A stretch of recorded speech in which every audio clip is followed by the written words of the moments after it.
Ya, sudah masuk.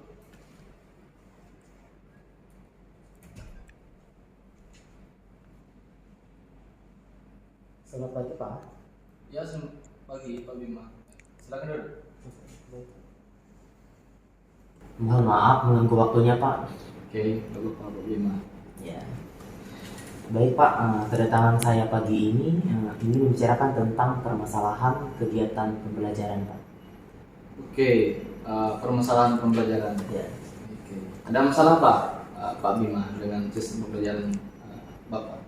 Baik Pak, permasalahannya ini pada saat kegiatan pembelajaran berlangsung, siswa tidak terlihat fokus dalam pembelajaran dan mudah merasakan bosan.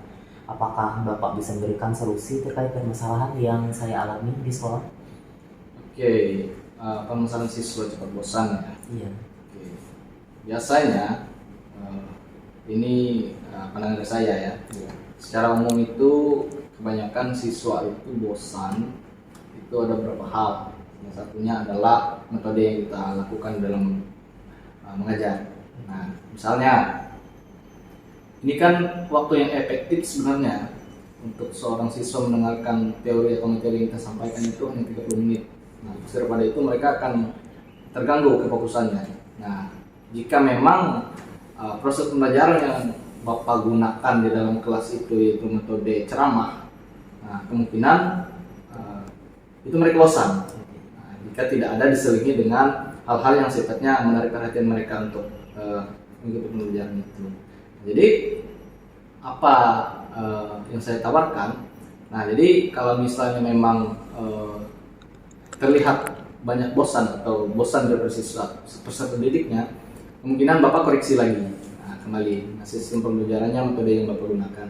Apakah metode itu dia ceramah atau metodenya sifatnya terlalu menegangkan di dalam suatu ruangan atau tidak? Nah, itu bisa diperhatikan. Jika memang seperti itu, nah mungkin bisa Bapak tambahkan, mungkin seperti ice breaking, mungkin games yang memang sifatnya memecahkan kekuatan yang ada di dalam ruangan. Mungkin itu. Oke, baik Pak, terima kasih atas arahannya. Jadi jika saya menggunakan metode pembelajaran games based learning, menurut Bapak apakah metode tersebut dapat membantu menyelesaikan permasalahan yang saya alami? Oke, Bapak berencana menggunakan metode game based learning. Oke, nah, jadi saya rasa ini juga bagus juga. Nah, tapi terlepas daripada semua itu, Bapak coba koreksi dulu lah seperti apa sistem pembelajaran metode yang digunakan. Dan jika memang itu sifatnya dibutuhkan untuk game based learning itu, ini untuk pelaksanaan pembelajaran yang ada itu, saya rasa itu juga bagus juga, karena di mana game based learning ini juga kamu akan memadukan daripada permainan-permainan yang sifatnya mendidik. Nah, agar suasana daripada dalam ruangan itu dia lebih nyaman dan lebih seru aja. Nah, jadi silahkan aja gunakan itu di dalam sistem pembelajaran nanti, dan kemungkinan juga besok saya bisa secara langsung memantau, melihat daripada sistem pembelajaran Bapak. Nah, jadi saya akan hadir, saya akan melihat bagaimana cara Bapak belajar dan juga metode apa yang Bapak gunakan. Nah, mungkin itu. Baik, terima kasih Pak atas arahannya. Mungkin saya langsung izin pamit ya Pak. Oke, ya. Terima kasih ya. Ya, sama-sama Pak. Selamat mengajar, semangat.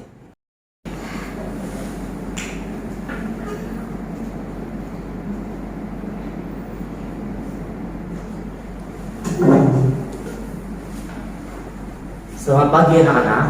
Pagi Pak. Gimana kabarnya? Kabar baik.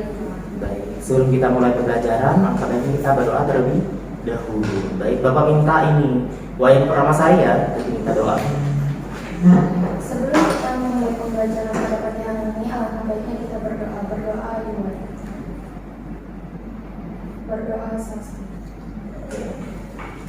Baik, pembahasan minggu lalu tentang Pancayat. pancayatnya. Ada yang tahu pancayatnya apa? Lupa. Oke. Jadi pancayatnya, panca, ada yang tahu panca apa? 5. Yatnya? Yat. Kalau yat memiliki arti memuja, kemudian dari kata yat tersebut berubah menjadi kata yatnya seperti disampaikan Bapak minggu lalu ya, memiliki arti korban suci. Jadi panca sendiri memiliki makna 5. Jadi panca yatnya adalah 5 korban suci yang ditujukan ke hadapan Sang Yang Widiwasa. Baik, ada yang tahu dari bagian-bagian panca yatnya? Yang pertama apa? Dewa yatnya. Dan yang kedua Pitra yatnya. Dan yang ketiga Resi yatnya. Dan yang keempat Manusia yatnya. Dan yang kelima Buta yatnya. Baik, Bapak mau tanya nih, minggu lalu kan udah Bapak jelaskan nih tentang dewa yatnya. Dewa yatnya itu contohnya seperti apa? Dewa yatnya.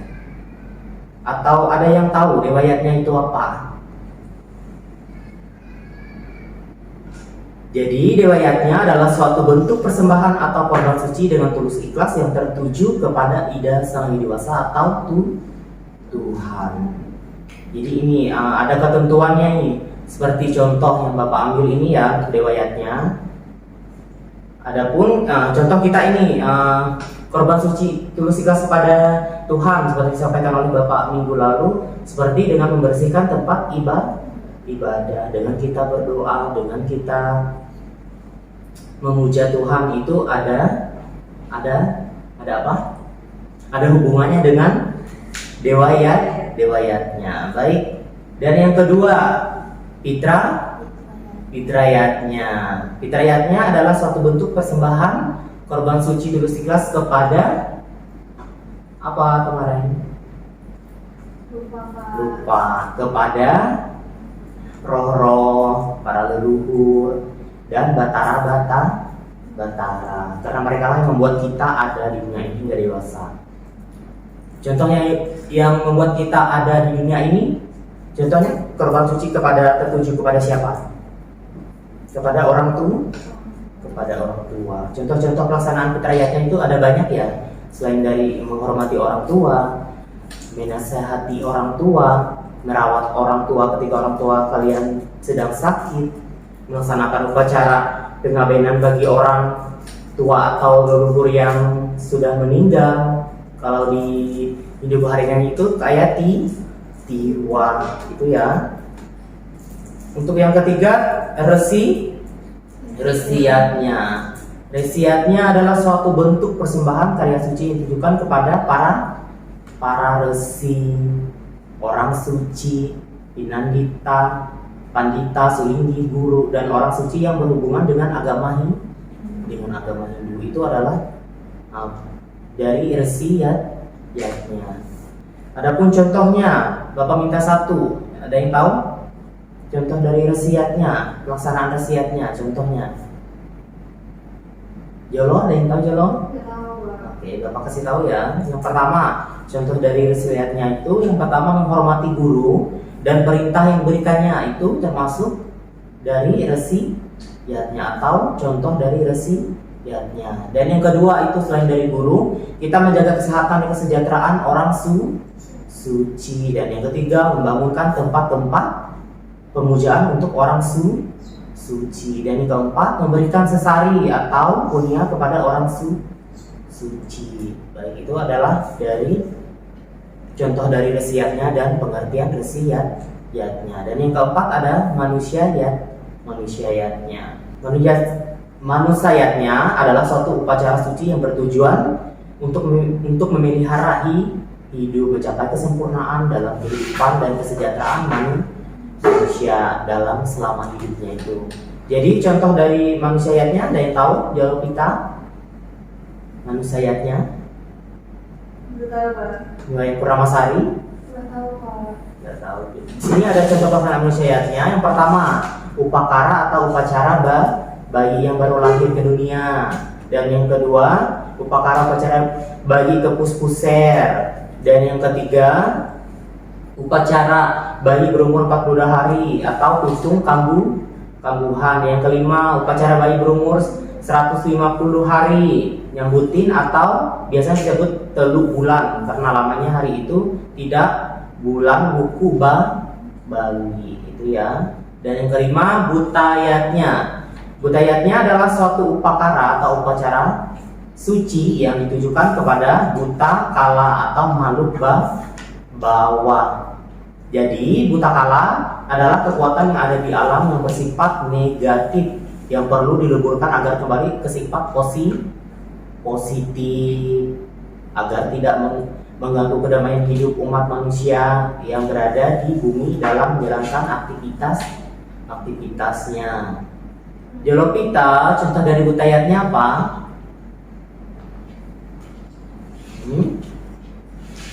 Jalopita, contoh dari butayatnya satu aja. Butayatnya tadi apa, Pak? Butayatnya apa, Wayan? Butayatnya persembahan yang diaturkan kepada makhluk atau buta kala, benar tidak? Benar. Itu. Jadi contoh dari ini butayatnya apa, Jol? Kurang tahu saya, Pak. Kurang tahu, baik. Bapak kasih contoh satu, Pak. Oke, satu contohnya adalah upacara mecaru atau membersihkan area baik itu pura maupun natah di rumah. Jadi itu contohnya mecaru, itu bagian dari ini ya, Hindu Bali ya. Yang kedua, ngaturang sagehan untuk menetralkan sifat-sifat negatif yang berada di bumi. Dan yang ketiga, contohnya upacara Pancawali Krama atau 10 tahun sekali dilaksanakan di Pura Agung Besaki. Dan yang keempat, upacara Ekadasa Rudra atau 100 tahun sekali dilaksanakan di Pura Agung Besaki. Itu ya contoh dari butayatnya. Gimana untuk penjelasan dari bagian-bagian pancayatnya? Ada yang paham atau masih ini? Jelo, Wayan? Paham. Oke. Baik, sebelum kita mengakhiri pembelajaran, Bapak ini ada games. Game apa tuh, Pak? Ini berupa kuis. Ya, berupa kuis ya. Kuisnya sulit nggak, Pak? Enggak juga sulit. Ada berapa soal, Pak? Ada 4 soal. Ya, Pak. Ini Bapak kali ini ya. Gimana cara mainnya, Pak? Cara mainnya tinggal ketik mulai. Itu pertanyaannya langsung Itu ada waktunya ya, Pak? Iya, itu pakai waktunya. Ini kita langsung aja ya. Iya. Sudah paham kan? Paham, Pak. Oke, Bapak ini kepada Wayan dulu. Iya. 5 persembahan korban suci dengan tulus ikhlas tanpa pamrih disebut Pancayatnya, Pak. pancayatnya. Coba ini. Saya klik Iya. ya, Pak. Iya, Oke, betul. tepuk tangan buat Wayan. Jelo. Ini langsung ya, Pak? Ya, langsung aja. Di bawah ini yang merupakan bagian dari pancayatnya adalah ini ya kayaknya ya, Pak. Iya. Yeay. Betul, Pak. Betul. Sekarang selanjutnya Wayan Purnamasari. Contoh pelaksanaan pancayatnya yaitu melaksanakan upacara ngaben. Yeay. Tepuk tangan buat Wayan. Sebentar ya. Jelo kita. Contoh pelaksanaan wasiatnya yaitu menghormati guru, Pak. Oke, betul ya. Pintar sekali ya. Berarti paham semua ya disampaikan oleh Bapak. Sering-sering, Pak. Iya. Ada tulis, Pak. Oke, gimana, seru nggak? Seru, Pak. Mau lagi? Mau, Pak. Nanti ya kalau waktu itu.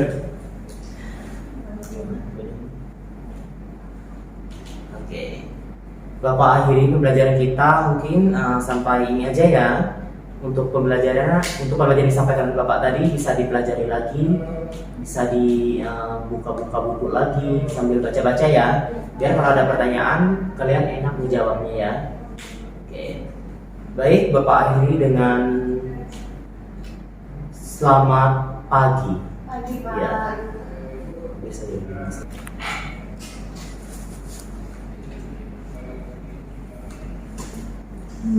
Selamat pagi Pak Bima. Selamat pagi, Pak. Oke.